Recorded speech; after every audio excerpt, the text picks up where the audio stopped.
Vice-Presidente da Câmara Municipal de Santarém, Sr. Diretor do Centro de Investigação sobre o Município de Serrão, Sr. Presidente da Academia de Marinha, é uma honra representar hoje aqui a Academia de Marinha e uma grande responsabilidade fazê-lo perante o Centro de Investigação que carrega e é herdeiro do espólio de um académico ilustríssimo e professor doutor aqui do Município de Serrão. Sr. Tenente Coronel Paulo Alves Silvério, meu companheiro de mesa, autoridades civis e militares, ilustres descendentes do Marquês de Sá da Bandeira, senhoras e senhores investigadores e académicos, senhoras e senhores. Estão a ouvir? Muito obrigado. Perdão? Está tudo bem? Não, porque depois estou a encarregar aqui.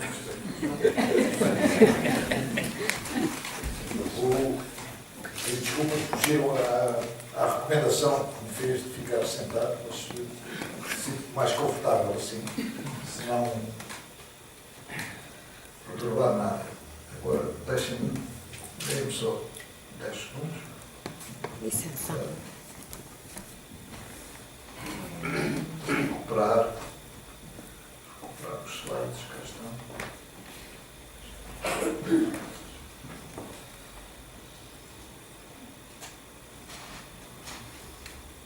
Agora sim. Santarém sempre foi reconhecida a um dos seus feitos mais eminentes. O português mais ilustre do século XIX, como recordou o Sr. Diretor do Centro, o português mais ilustre do século XIX, nas palavras de Alexandre Colano, escritas pouco depois da morte do Marquês de Sá da Bandeira. Monumento, linha, escolas, teatros, atividades científicas e culturais, a cerimónia pública educativa da data da sua morte, que é dedicada anualmente pela Academia Militar, todos são espaços da história do Marquês de Sá da Bandeira e do longo período de construção do liberalismo em Portugal. São seus lugares de memória, no sentido que lhes deu o historiador Pierre Nozar. Apesar de todas estas evocações, creio que ainda há espaço, esta audiência glorificada a esvisarar, para que nos fale um pouco sobre a sua relação com a Marinha, que se estendeu por quase meio século, desde as operações navais na implantação do liberalismo até ao fim da década de 1860, quando foi pela última vez Ministro da Marinha e do Ultramar. Um pequeno parênteses para recordar que esta não é a primeira vez que a Academia da Marinha se ocupa da figura do Marquês de Sá da Bandeira, é a terceira, mais exatamente. A primeira foi em 1977, pela voz e pela pena do Dr. Vítor Braga Paixão. A segunda vez, passados 40 anos, em 2017, também próprio, e esta é a terceira e com um gosto muito especial, por fazê-lo na terra onde nasceu e morreu. Entre o muito que já se disse sobre o Marquês de Sá da Bandeira, terá sido Oliveira Martins que é melhor descrevê-lo a sua personalidade, considerando militar fiel à bandeira, súbdito fiel ao rei, cidadão fiel à pátria, espírito fiel aos princípios. Foi desta passagem que eu retirei, truncando com o devido respeito, parte do título desta minha comunicação. Prossigo com Oliveira Martins. Sereno e firme, estoico e virtuoso, julgava-se o homem lijo, o vassalo para além da vassalagem, o homem lijo da liberdade portuguesa. Fim de citação. Bernardo Sá Nogueira tem recebido uma merecida atenção da historiografia, designadamente pela ação que desenvolveu em relação aos territórios africanos, para os quais defendia uma prática de colonização em que, na tradição vintista, a abolição da escravatura e do tráfico negreiro desempenhavam um lugar central. A questão da abolição era crucial no seu pensamento sobre o estado em que se encontravam, o que designou como os fragmentos decadentes da monarquia ultramarina, que era consequência, dizia ainda, do mau governo que tem tido a metrópole e da atenção quase exclusiva, até então, dada ao Brasil. Nesta sessão, como já referi, darei relevo ao papel influente que, em diversas circunstâncias, caracterizou a sua ação junto da Marinha. Esta influência pode ser diretamente ilustrada pelo facto de, entre 1832, a regência de Dom Pedro no centro do Porto, e 1870, no 32º Governo Constitucional, a que também precediu, Bernardo de Sá Nogueira ter ocupado por 7 vezes o cargo de Ministro da Marinha e Ultramar. Foi ainda membro de outros 4 governos. E estas 7 vezes em que foi Ministro da Marinha e Ultramar é uma referência muito importante. Mas também é bom que lembremos, para relativizar, que entre 1832 e 1870 a pasta da Marinha e Ultramar teve 63 ocupantes. De qualquer maneira, ele foi mais de 10% que couberam ao Marquês.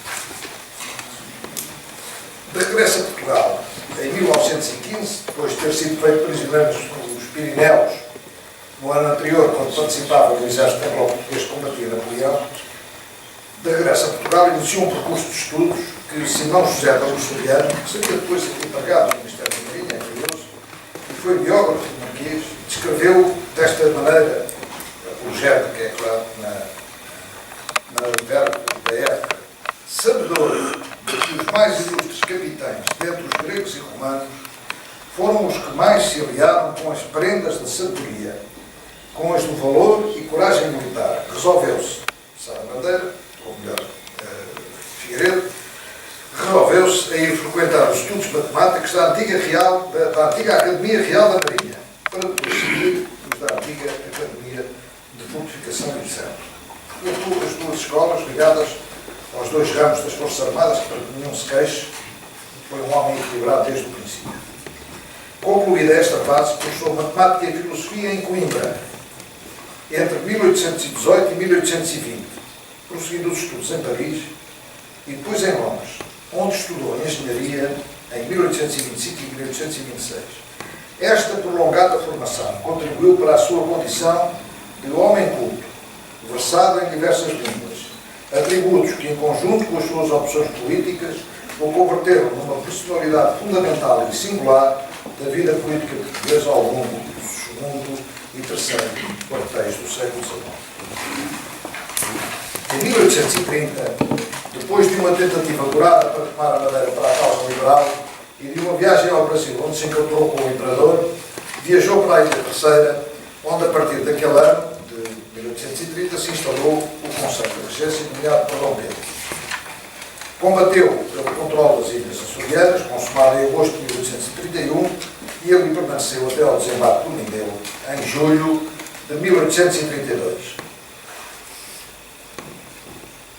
As forças que partiram dos Açores para a expedição ao continente eram compostas por cerca de 7.500 homens, embarcados em 5 navios armados e mais cerca de 40 velas de transporte. Esquadra que foi comandada pelo almirante inglês George Sartori, que tinha sido contratado em 7 de março daquele mesmo ano de 1832. O Exército Liberal desembarcou em 8 de julho na praia do Campolino, uma légua a sul da população do Mindelo, como é conhecido. O capitão Bernardo de Sá foi dos primeiros a desembarcar, enviado à terra para parlamentar, uma iniciativa que foi então rejeitada pelos realistas. Enfim, a testa de ponto foi conquistada e entrou depois o capitão Bernardo de Sá no Porto, com Dom Pedro, sendo nomeado governador militar da cidade. Promovido a tenente-coronel, participou no combate do Alto da Bandeira em Gaia, onde, em consequência do movimento de bala, lhe foi amputado o braço direito. Depois da instalação do grupo de Bragança no Porto, o almirante Sartórios continuou a comandar a esquadra constitucional. Eu abro aqui um pequeno parênteses para referir o seguinte. Eu estou-me a referir a ele como almirante. De facto, ele foi nomeado almirante, mas na Marinha Portuguesa. O que é que acontecia? Em Inglaterra, no Reino Unido, quando havia guerras, enfim, as pessoas ocupavam os seus postos normais da carreira, progrediam na carreira, eram promovidos ou não eram, com o rigor e a severidade dos ordens do almirantado. Entretanto, quando não havia guerra, não havia comissão, nem para os capitães de mar e guerra, nem para os almirantes. Neste caso, Sartórios, como depois Napier, falarei um pouco mais adiante, eles eram capitães de mar e guerra e estavam fora do serviço ativo da Royal Navy. Enfim, como ou tinham bens pessoais ou tinham que receber o seu salário, eles estavam na situação de meio soldo, half pay. Quando havia paz, não havia soldo inteiro para ninguém. De modo que era muito frequente, e foi o que aconteceu com Sartori, e o que aconteceu também com Charles Napier, era muito frequente que eles se colocassem ao serviço de poderes estrangeiros. E no caso de Sartori e no caso de Napier, eles tinham combatido antes nas guerras da independência sul-americanas, guerras da independência da Espanha. Ora, esta situação não era permitida. Os ingleses tinham desde o século XIX, e a primeira lei, neste sentido, chamada Foreign Enlistment Act, foi de 1819, eles depois compraram essa lei da décadas mais tarde, uma nova versão da lei, proibia os oficiais de sua majestade de se colocarem ao serviço de poderes estrangeiros. Naturalmente, que isto, aparentemente, enfim, a realidade, a história demonstra, era contornável, e foi nessas circunstâncias que Sartorius apareceu contratado por uma causa, que era a causa de Dom Pedro, que era uma causa que tinha uma certa influência junto da corte, através do Duque de Palmela, do nosso representante, dos liberais em Londres.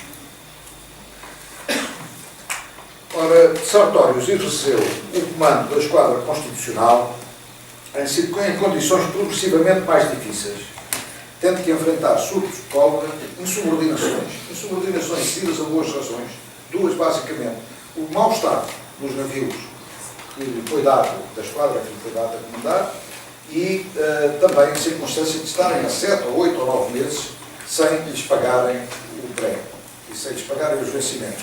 A Bolsa, o Tesouro Liberal, dependia de mecenas que trocavam o apoio aos liberais por não me ocorre melhor termo, por favores, a conceder imediatamente ou futuros, e, portanto, essas circunstâncias causavam dificuldades em pagar às pessoas que combatiam pela causa. Portanto, enfrentou surtos de cólera, insubordinações e divergências com os círculos próximos de Dom Pedro. Logo depois do desembarque no Mindelo, Sartorius recebeu a missão de estabelecer um bloqueio ao Porto de Lisboa, em cuja sequência se deu o primeiro confronto naval com a esquadra realista. Regressou ao Porto e largou de novo para o mar em agosto para tentar um segundo bloqueio naval da capital, em que de novo se opuseram as forças de Dom Miguel.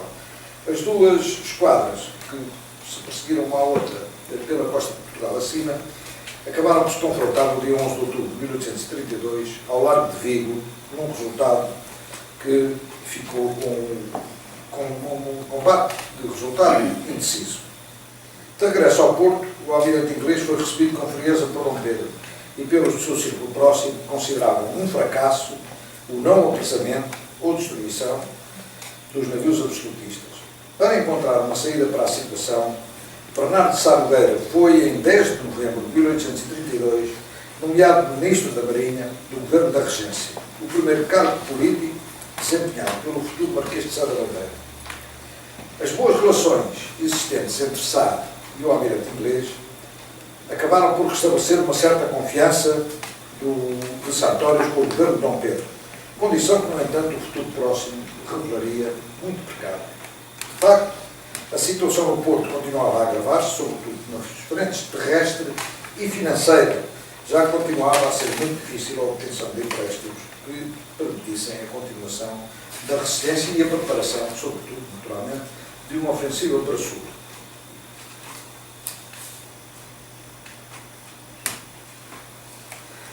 Nestas circunstâncias aproximava-se a substituição de Sartorius. Fizeram-se diligências logo nos finais de janeiro de 1833 para lhe encontrar um substituto. A regência reconhecia que não podia colocar à sua disposição os meios que ele considerava indispensáveis, mas, enfim, a verdade é que ele tinha falhado nos grandes objetivos que lhe tinham sido inicialmente colocados. Como também referiu Luxuriante, passo a citar, era necessário chamar um homem de heróico arrojo, pois só por uma empresa de extremado valor se podia fazer coisa que tirasse a causa liberal do grande desalento a que tinha chegado. Lembrou, pois, Bernardo de Sá, o capitão Charles Napier. Na verdade é capitão, a tradução está mal feita, é o capitão de mar e guerra, Charles Napier, que se andava oferecendo ao serviço da causa liberal. Cá está o capitão Mário Guerra, depois de almirante na Marinha Portuguesa, que tinha a alcunha, era um personagem exótico. Ele tinha a alcunha em Inglaterra, e provavelmente entre os seus subordinados, de Charles Black Charlie ou de Charles Mad Charlie Napier. Portanto, estamos a ver que estes hábitos eram característicos da sua personalidade extrovertida e exótica. Nasceu em Bombaim e era um homem escuro, com um aspecto pouco britânico. O conhecimento entre Sá Nogueira e Napier vinha de um anterior encontro entre ambos em Angra, onde Napier também se tinha encontrado com o Conselho de Regência. Quando o inglês comandava a fragata Galateia, que tinha sido enviada para as Ilhas Ocidentais, como os ingleses designavam os Açores, em missão de proteção de navios britânicos de comércio. O encontro foi breve entre Sá Nogueira e Napier, mas Napier pode ter produzido uma boa impressão junto de Sá Nogueira, provavelmente contribuindo para um convite que lhe foi feito em Londres em 1 de fevereiro de 1833 para assumir o comando da esquadra de Dom Pedro nas mesmas condições imposto de Sartórios.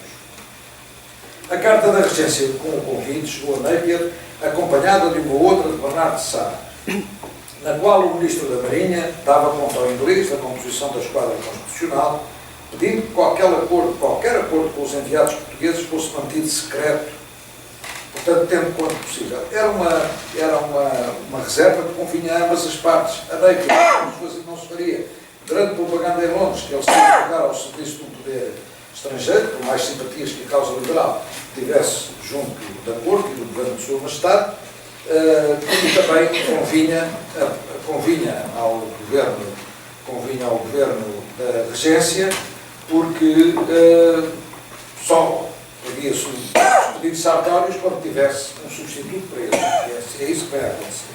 Napier manteve o segredo e Sartórios continuou a exercer o seu sobressaltado comando, aparentemente ignorante do que o futuro lhe reservava. Nos 2 meses seguintes, estamos em fevereiro, nos 2 meses seguintes, a situação continuou crítica na esquadra comandada por Jorge Sartório, já que não tinham desaparecido os atrasos nos pagamentos às guarnições, nem as intrigas sobre o possível fruto de Bragança no Porto. Sartório estava aparentemente esgotado da luta que tinha que travar nos palácios para que a vida no mar lhe corresse de melhor feição. Foi assim que escreveu ao regente, em palavras ásperas, ameaçando mesmo em último recurso desertar com a esquadra para a Inglaterra ou para a França. Dom Pedro reagiu com uma carta régia a exonerar Sartórios em 13 de março de 1833. O almirante recusou-se a aceitar a exoneração e, embora lhe tivesse reprovado a conduta, foi Bernardo de Sá quem conseguiu, uma vez mais, mantê-lo no cargo, até pela ausência de uma alternativa imediata. As relações entre Sartórios e o regente continuaram a degradar-se, até atingirem o ponto de ruptura. O almirante acabou por abandonar o cargo em 11 de junho de 1833, sendo então substituído por Charles Napier. O novo comandante, Napier, tinha chegado ao Porto no dia 2, acompanhando os reforços que a Comissão de Aprestos tinha enviado de Londres. 1.200 soldados, 200 marinheiros, e agora cito luxuriante, mais uma vez, e um número de barcos de vapor suficiente para transportar de 2.500 a 3.000 homens a qualquer parte do reino. Estes pequenos navios a vapor terão uma participação relevante na Batalha do Cabo São Vicente, que já darei alusão, e foi a primeira vez que navios a vapor se empenharam numa ação de combate em Portugal, bastante antes até da Marinha dispor de navios com propulsão a vapor.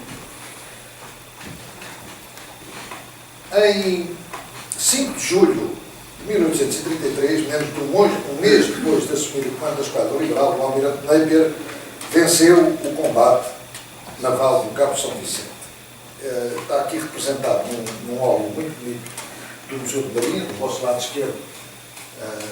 Na verdade, o que estamos a ver aqui é a fase da abordagem. Estão aqui dois navios, as duas naus principais da esquadra liberal e da esquadra absolutista. É o encontro entre as duas naus. Vemos aqui, não é com facilidade que se distinguem as duas naus, mas elas são duas também. E essa situação da abordagem está descrita nesta representação da situação tática desta fase do combate. Este esquema está num livro escrito pelo almirante Napier, An Account of War in Portugal, que tem tradução portuguesa há relativamente poucos anos, com uma magnífica introdução do professor António Ventura. A partir da vitória do combate naval do Cabo São Vicente, e não ignorando que a vitória do então Conde de Saldanha, na sangrenta Batalha de Almoster, aqui bem perto, cerca de 1 mês mais tarde, em fevereiro de 1934, que esta Batalha de Almoster selou em definitivo a sorte do partido de Dom Miguel. É importante reconhecer que a derrota definitiva da esquadra absolutista no Cabo de São Vicente permitiu ao Partido Liberal a liberdade de navegação ao longo da costa e o domínio dos principais portos da mar. Circunstâncias estratégicas que ficam bem ilustradas pela entrada em Lisboa do Duque da Terceira, logo em 24 de julho, por mar, pela deslocação de Dom Pedro do Porto para Lisboa 2 dias depois, e pela chegada em 22 de setembro de 1833 de Dona Maria II a Lisboa, vinda de França por mar. Portanto, foi esta liberdade de navegação que foi selada na vitória liberal na batalha do combate naval do Cabo São Vicente. O almirante Charles Napier regressou à Inglaterra em circunstâncias que não tenho tempo para desenvolver, onde voltou a ocupar um lugar na lista dos capitães de marinha. O mesmo tinha já sucedido com Jorge Sartori. Este, no entanto, continuou ligado a Portugal, tanto no plano profissional, como veremos mais tarde, como no plano pessoal. O mais novo dos seus 3 filhos nasceu em Sintra e em 1835 Jorge Sartórios comprou a Quinta dos Frades e outras propriedades mais pequenas, onde é hoje a Cova da Piedade. Um pormenor interessante que está aqui nesta representação, peço desculpa dela não ser de grande qualidade. A Quinta dos Frades está dentro desta oval e está aqui marcada, é uma quinta de grandes dimensões, onde é hoje a Cova da Piedade, como eu citei, no Conselho de Almada, bem próximo da base naval de Lisboa, a principal base operacional e logística da Marinha Portuguesa. Portanto, o Sartórios comprou a Quinta dos Frades e outras propriedades mais pequenas. Sartórios foi mesmo um dos 20 maiores compradores dos bens das ordens religiosas nacionalizados e postos à venda em 1854. Ele acabou por vender, a família acabou por vender este património em 1850.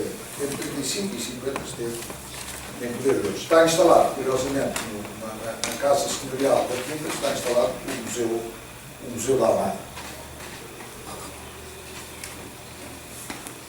Em 1836, Sá Nogueira voltou a envolver-se diretamente na vida política nacional, tomando parte ativa na Revolução de Setembro. A vida parlamentar portuguesa tinha então atingido um nível de acentuado descrédito. As instituições funcionavam mal por falta de capacidade dos eleitos. Opunham-se politistas e cartistas, degladiavam-se os poderes legislativo e executivo, que se acusavam mutuamente pelas responsabilidades na conflituosa situação política, agravada pela crise agrícola e pela carestia de vida. Adepto da Constituição de 1822, mas respeitador da Carta Constitucional por lealdade à Rainha, Sá da Bandeira assumiu a chefia militar do pronunciamento de 9 de setembro de 1836, mas não aceitou presidir ao governo então nomeado. No entanto, não se manteve à margem do governo, tendo ocupado as pastas da Fazenda e dos Estrangeiros. Passos Manuel foi o chefe civil do movimento, tomou conta da crucial pasta do reino. Durante o setembrismo, Sá da Bandeira presidiu ao 7º e ao 9º governo. Na presidência do 7º governo, entre novembro de 36 e junho de 37, um período relativamente longo para os governos da época,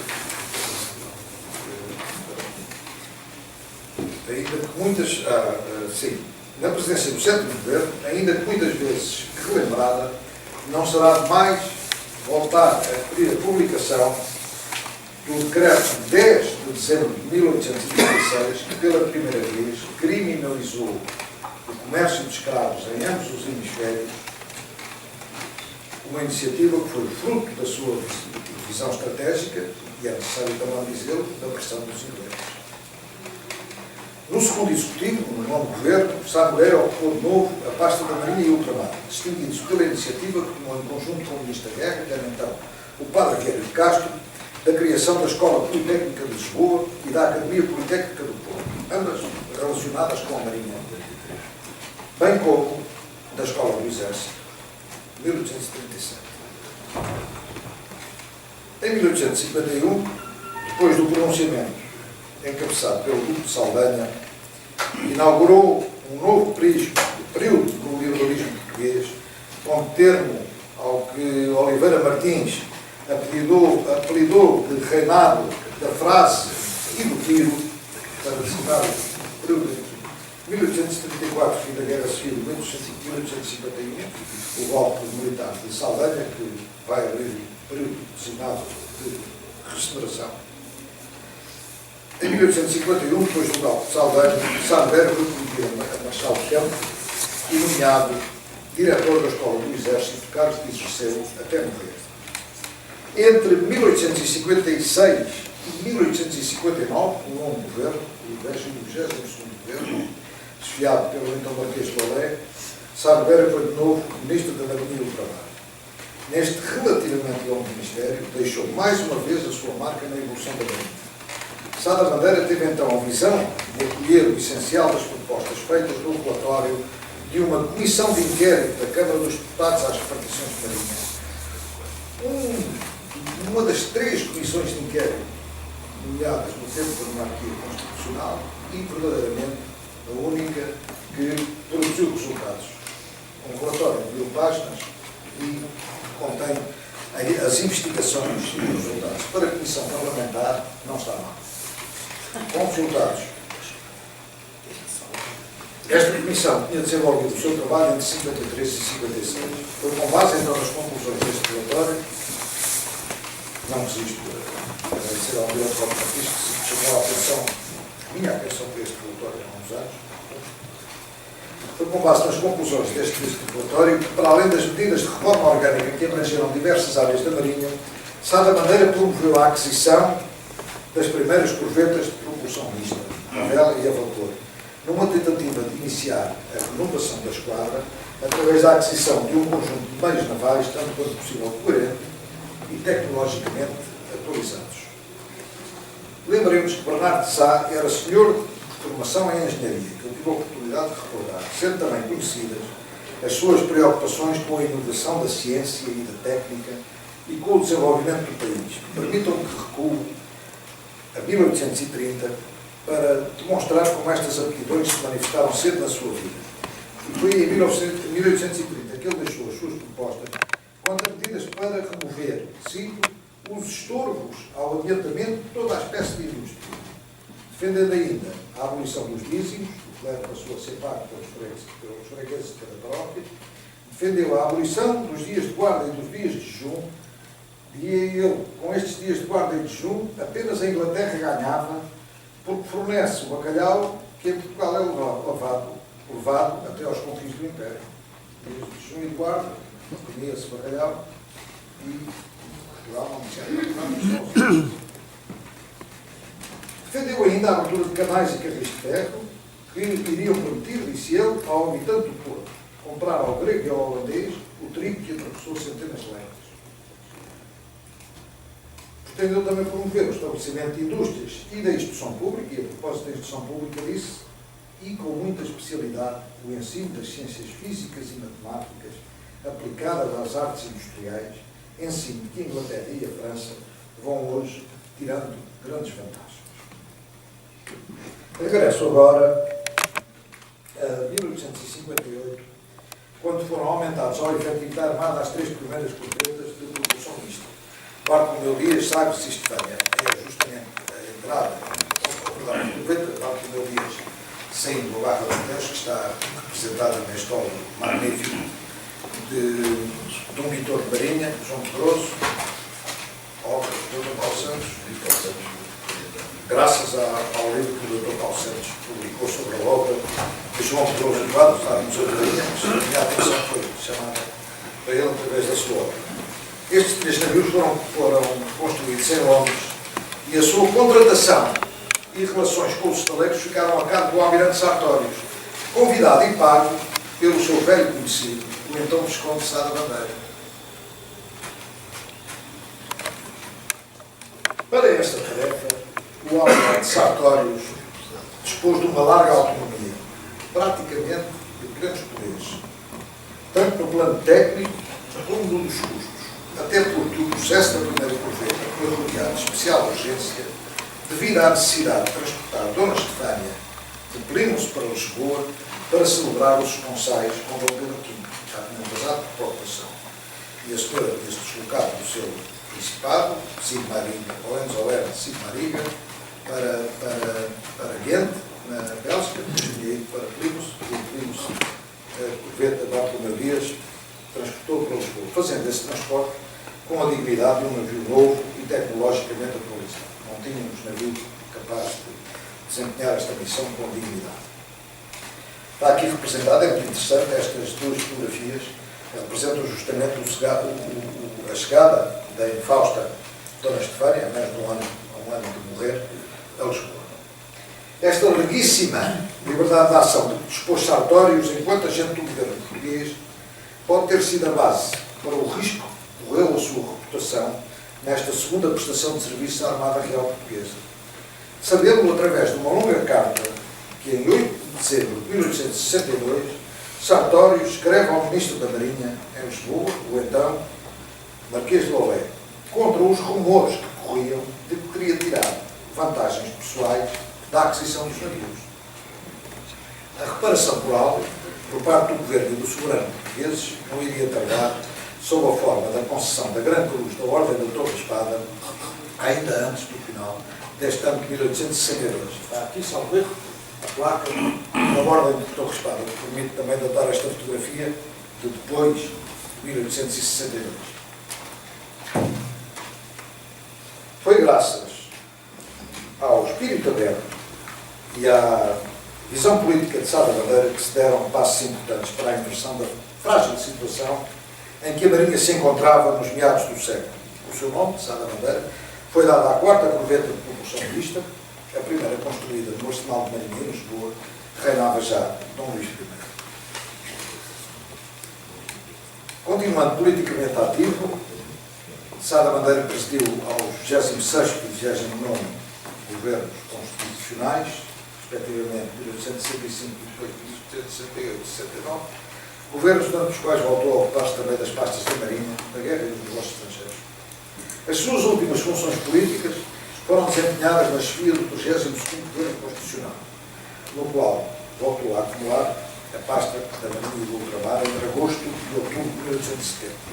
Vale a pena, por breves instantes, recuar um pouco no tempo para de novo sublinhar a importância que Sá Moreira atribuía ao desenvolvimento do país e da Marinha, como ficou demonstrado pela sua participação na lista de personalidades que se juntaram ao grupo de 24 oficiais de Marinha que, em dezembro de 1839, fundaram a Associação Marítima e Colonial, dedicada ao estudo e promoção das colónias das marinhas militar e mercante.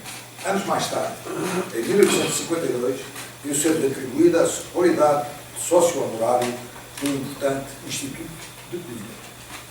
E em 1875 fez ainda parte do grupo de 74 personalidades que, em 10 de novembro desse ano, enviaram um requerimento ao rei Dom Luís propondo a fundação da Sociedade de Geografia de Lisboa. Ele já não seria membro, porque, entretanto, morreu. Sá da Bandeira foi ainda sócio da Academia das Ciências de Lisboa, foi eleito em 1857, em circunstâncias complicadas, tinha sido proposto uns anos antes, mas só foi eleito depois em 57. A morte colheu em 6 de janeiro de 1876. Não resisto a citar o epitáfio que mandou gravar na sua placa no lar, onde mandou escrever que servindo o seu país, serviu as suas convicções. Morreu satisfeito a pátria nada lhe roubo ou subtraio, ou peço de empréstimo uma parte do título da publicação do orador seguinte. Bernardo de Sá Nogueira, cito agora a historiadora Maria de Fátima Bonifácio, não foi tido como um comandante militar de grande capacidade, ainda que tivesse sempre demonstrado a sua bravura no campo de batalha. No entanto, pode ser considerado, e entre o grupo de militares políticos que intervieram de forma relevante na vida portuguesa no segundo e terceiro contexto do século XIX, o que demonstrou a maior habilidade política, fazendo uso das suas qualidades pessoais e dos alargados e profundos estudos que empreendeu no início da sua vida adulta. Vou terminar.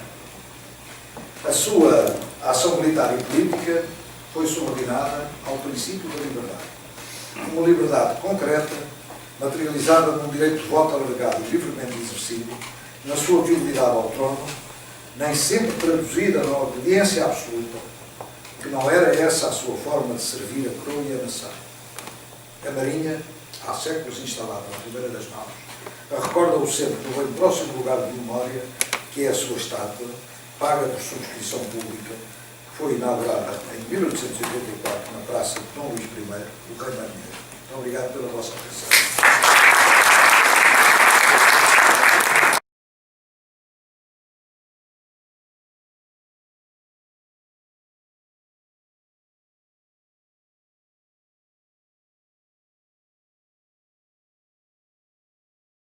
A todos os presentes, sou o Tenente Coronel Paulo Silveira da Guarda Nacional Republicana e atualmente desempenho funções como Comandante do Comando Territorial da Guarda Nacional Republicana no Distrito de Santarém, da vossa Guarda Nacional Republicana.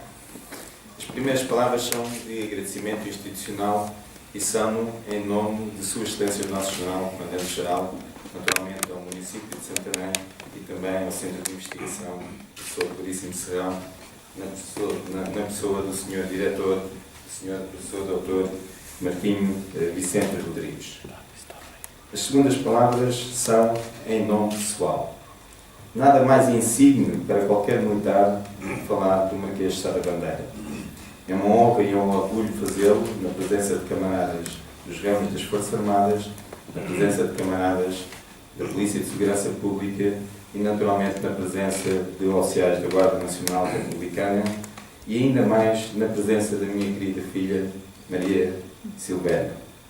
E ainda na presença de um amigo, um ilustre juiz de direito, Dr. Gaspar, com quem partilho preocupações profissionais diariamente e pessoais sempre que a vida nos permite.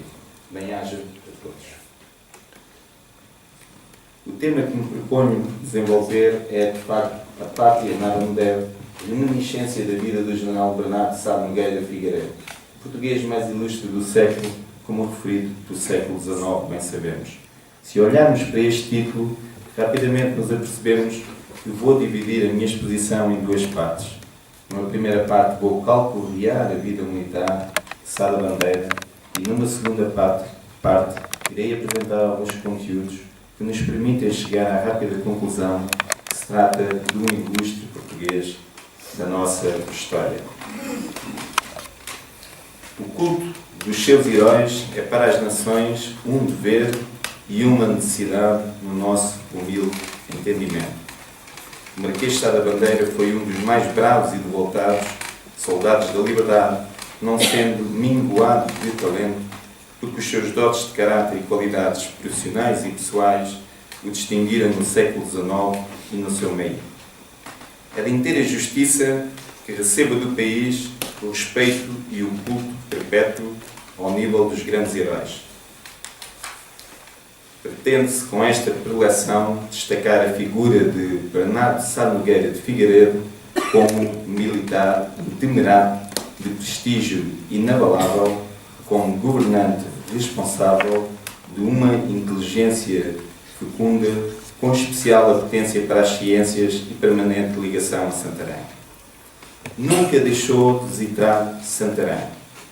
Contribuiu para a construção da Ponte de Dom Luís, como bem sabemos, contribuiu para a elevação de Santarém à cidade em 1868, contribuiu para que a estação do Caminho de Ferros Portugueses estivesse no local que se encontra aos dias de hoje, porque inicialmente era para estar junto à Ponta Seca e contribuiu para que o seminário não saísse de Santarém e, como era a intenção, que se deslocasse para Mafra. É de sinal de reconhecimento aos seus préstimos à liberdade, pelo sinal de reconhecimento, foi agraciado com o título de barão em 1833, visconde em 1834 e, depois de ajudante de campo de Dom Luís, recebe o próprio título de Marquês de Sá da Bandeira. Foi caracterizado por um historiador eminente como um militar fiel à bandeira, súbito ao rei, cidadão fiel à pátria, chegando este historiador a escrever que a humanidade é a sua religião, o dever a sua moral, a monarquia era o seu princípio, a espada o seu amor e o povo o seu dileto. Este nobre e insigne figura nacional nasceu em Santarém em 1795, como muito bem referido, e faleceu em Lisboa em 6 de janeiro de 1876. Como militar e como académico, o Paladino era um homem de fisionomia severa, autoritário, mas bondoso na prática dos seus atos e fiel aos princípios da honra e lealdade à coroa. Distinguiu-se como militar, desde logo e já referido, nos finais das campanhas da Guerra Peninsular e ainda na Guerra Civil Portuguesa, também conhecida como as Guerras Liberais, como as Guerras Miguelistas ou Guerra dos Dois Irmãos. Naturalmente que não gostou a acrescentar conhecimento, mas dirijo esta particularidade sobretudo para a minha filha tenra de idade. Este foi um conflito travado entre Portugal e os liberais constitucionalistas e absolutistas relacionado com a sucessão real entre 1828 e 1834. Mas distinguiu-se também por militar, por ter desenvolvido o exército, por ter aumentado as capacidades da nossa marinha portuguesa, uma referência internacional aos dias de hoje para as capacidades que tem, pelo desenvolvimento da doutrina militar e por ter incrementado o conhecimento no seio dos oficiais dos vários ramos, sobretudo do exército português. Distinguiu-se ainda como militar por ser um excelente conselheiro, por ser um excelente oficial de Estado-Maior e por ser um comandante de homens que demonstrou bravura e abnegação em vários feitos por ele praticado. E pelo reconhecimento internacional que obteve, desde logo por ser qualificado pelas tropas francesas como o Bayard português, já referido pelo nosso professor doutor. Iniciou a sua carreira militar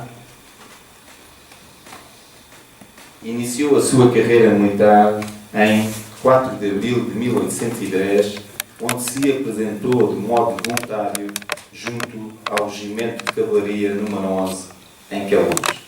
De sua iniciativa, apenas com 14 anos de idade, solicitou para falar ao comandante da unidade e, de um modo frontal, como era caracterizado já desde tenra idade, demonstrou o firme propósito de servir a pátria e evitar que atos hediondos fossem praticados contra agentes portugueses pelos militares franceses. Calcorreou a sua vida militar, percorrendo todos os postos, terminando com o posto de Tenente-General em 1857 e General de Divisão em 1864. Mas não foi só os feitos praticados na sua carreira militar. Verificamos, e para mim sobretudo oficial da Guarda Nacional Republicana, que inclusivamente assumiu funções em 1846 como Comandante-Geral da Guarda Nacional de Lisboa.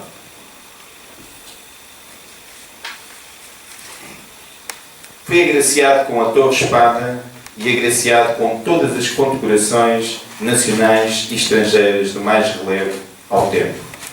Nas guerras peninsulares, revelou-se distinto e apresentou dotes de bravura. E em 13 de março de 1814, junto ao local de Vielle, departamento de Gera, em França, no decorrer de uma missão de reconhecimento, isola-se do seu pelotão e confronta-se isolado com as tropas francesas. É ferido gravemente e, inclusivamente, considerado morto. O seu corpo foi transportado para um depósito de corpos, onde no dia seguinte um militar francês verifica que felizmente não se encontrava morto. Foi feito prisioneiro. Adveniente destes ferimentos, sofreu de surdez para o resto da vida, contudo, em nada ficou beliscada a sua determinação em servir o nosso Portugal. Em resultado do Tratado de Paris, de 30 de maio de 1814, chegada à paz nas guerras peninsulares, regressa a Portugal e ingressa em 15 de outubro de 1815 na Academia de Fortificações, Artilharia e Desenho, onde estudou matemática até 1818. Em outubro de 1818, por sua iniciativa e vontade de adquirir conhecimentos, inscreve-se na Universidade de Coimbra para continuar os seus estudos em matemática e em filosofia. Em 1820, declara-se liberal. No mês de abril de 1821, obtém a licença para se ir alistar nas fileiras revolucionárias napolitanas, servindo a causa constitucional. Atravessou Espanha e os Pirineus e já em França obtém a informação que os revoltosos italianos haviam sido derrotados pelo rei legítimo. De imediato solicita licença para permanecer em França, em Paris, para continuar os seus estudos. E foi em França que frequentou na universidade o curso de Ciências Naturais, onde teve a oportunidade de privar com ilustres professores como Guy Louvre ou Turpin. Permaneceu em França até 1824, com o firme propósito de continuar a visitar os museus de história, a visitar lugares que lhe possibilitassem adquirir conhecimentos com a ideia de melhor servir Portugal e de passar o seu conhecimento aos militares e gentes portuguesas. Em 16 de fevereiro de 1825, já em Portugal, integra como adido o Corpo Real de Engenheiros. Em 21 de março de 1825, vai estudar Engenharia e complementar e acabar o curso de Engenharia, mas desta vez para a Inglaterra, em concreto, Londres. Já em território nacional, em 1826, integra o Estado-Maior do General Visconde de Beira, governador das Antas do Alentejo, e assistiu e prestou os seus conhecimentos ao então General Visconde durante vários conflitos, claro está, já contra os miguelistas, como por exemplo os conflitos de Cruz, da Beira Baixa, Ponte do Prado, perto de Braga, e Ponte da Barca. Nunca aceitou o facto de Dom Miguel se ter proclamado rei absoluto, verificando que apenas as tropas de Aveiro e Porto se pronunciavam contra aquela usurpação, e de imediato decidiu a eles se juntar. Sozinho no Porto, em virtude de Palmela e Saldanha, quando verificaram que o nível de ameaça era elevado e o risco era muito elevado para as suas vidas, decidiram embarcar de novo no navio Belfast para regressar de novo à Inglaterra, ou seja, ao seu local de exílio. Sá da Bandeira, sozinho no Porto, nunca se conformou com a ideia de iniciar movimento com as tropas liberais em direção à Galiza, porque tinha chegado a um acordo com o general Pissarro. Havia a necessidade de combater no Porto as tropas realistas. Esta era a sua quimera. Contudo, sem exército organizado e com militares desmotivados, viu-se na contingência de ter que retirar em direção à Galiza. Foi-lhe atribuída a tarefa da proteção da área da retaguarda, sendo que em primeiro escalão, em direção à Galiza, seguia o general Pissarro. Sua função era evitar que os desertores saíssem do movimento organizado e também evitar que se realizassem pilhagens junto às populações por onde as tropas liberalistas iam seguindo. Chegados à Espanha, são mal recebidos pelas tropas espanholas de Dom Fernando VII. O poder militar de então espanhol via com maus olhos este movimento de imigração em direção ao território espanhol por tropas liberais. Um coronel do exército brasileiro, Dom António, responde mal e de modo rude a Sá da Bandeira, que, de modo firme e energético, responde-lhe, causando admiração no seio das tropas espanholas. De modo direto, como faz, de facto, enalteceu junto dos espanhóis. Da Galiza, os imigrados veem-se na contingência de se dirigirem para Inglaterra. Contudo, Sá da Bandeira teve informações que agentes portugueses que residiam na Madeira apoiavam o movimento liberal. De imediato, embarca num navio espanhol em direção à Madeira. Quando perto da ilha, tem informações que as tropas absolutistas já tinham conquistado a Ilha da Madeira. Muda de rumo e dirige para o Brasil. Já no Rio de Janeiro, e após ter solicitado a audiência a Dom Pedro, o Imperador, se bem se lembram, explica à entidade o triste panorama político que existia em território nacional. O Imperador animou Sá da Bandeira, que de imediato decidiu deslocar-se em direção aos Açores, para passar as palavras do Imperador às tropas liberais. Embarca numa escuna inglesa e dirige aos Açores. Perto dos Açores, a escuna é abordada por outro navio dos absolutistas e Sá da Bandeira vê-se na contingência de se ter que esconder no compartimento do carvão com o seu irmão para conseguir sobreviver. Em São Miguel, a muito custo, depois de desembarcar, refugia-se numa habitação de um cônsul inglês. Posteriormente, em 1829, chega à Ilha Terceira, onde foi nomeado ajudante de ordens do Conde de Vila Flor, governador e capitão-general dos Açores. Nos anos seguintes, auxiliou Vila Flor nos combates em várias ilhas, como também aqui já referido, por exemplo, a Ilha de Pico, a Ilha de São Miguel, a Ilha de São Jorge ou Faial. Após a Batalha da Ladeira, os absolutistas foram obrigados a abandonar a ilha. É então que Dom Pedro, abdicando da coroa imperial, se dirige para os Açores com o firme propósito de assumir o comando das tropas liberais, tendo nomeado Bernardo de Sá Nogueira como seu ajudante de campo. Dos Açores, dirigem-se para a Vila do Conde, como muito bem explicado por Sua Excelência, o Sr. Contra-Almirante, onde desembarcam com o tal efetivo de aproximadamente 7.500 militares. Endurecia a luta contra os absolutistas e, de facto, a violência ia aumentando.